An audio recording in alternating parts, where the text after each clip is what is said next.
Hello माँ, मैं रवि बोल रहा हूँ। कैसी हो माँ? मैं ठीक हूँ बेटे। ये बताओ तुम और बहू दोनों कैसे हो? हम दोनों ठीक हैं। माँ, आपकी बहुत याद आती है। अच्छा सुनो माँ, मैं अगले महीना इंडिया आ रहा हूँ तुम्हें लेने। क्या? हाँ माँ, अब हम साथ में ही रहेंगे। नीतू कह रही थी माँ जी को अमेरिका ले आओ, वहाँ अकेली बहुत परेशान हो रही होगी। हेलो, सुन रही हो माँ? हाँ हाँ बेटे। बूढ़ी आंखों से खुशी की अश्रुधारा बह निकली। बेटे और बहू का प्यार नस नस में दौड़ने लगा।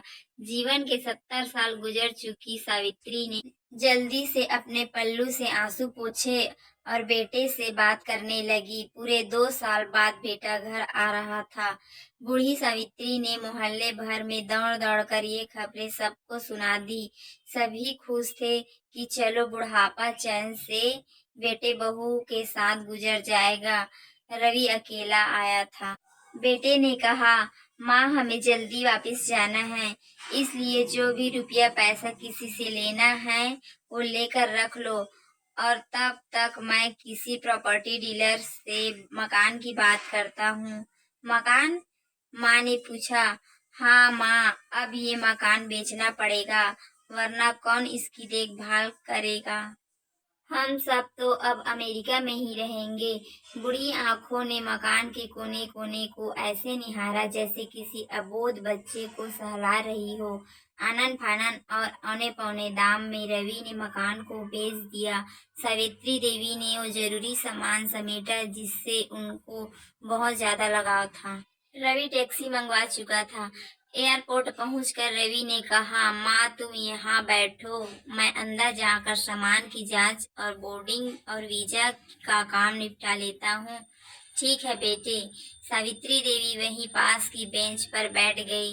काफी समय बीत चुका था। बाहर बैठी सावित्री देवी बार बार उस दरवाजे की तरफ देख रही थी जिसमें रवि गया था, लेकिन अभी तक बाहर नहीं आया।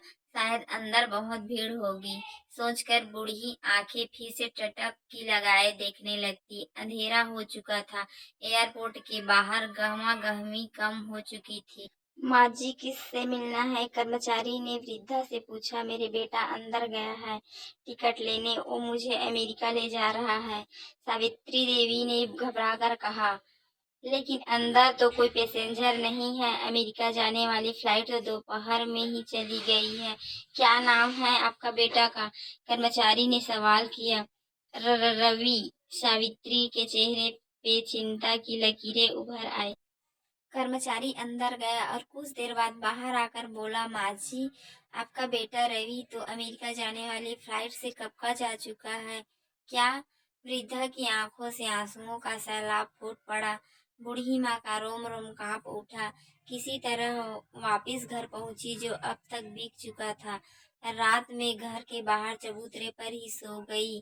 सुबह हुई तो दयालु मकान मालिक ने एक कमरा रहने को दे दिया। पति की पेंशन से घर का किराया और खाने का काम चलने लगा।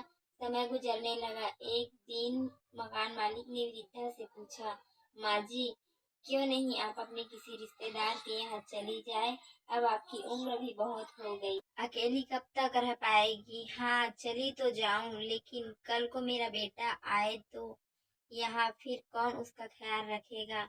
आंख से आंसू आने लग गए। दोस्तों, माँ बाप का दिल कभी मत दुखाना, माँ तो माँ होती है।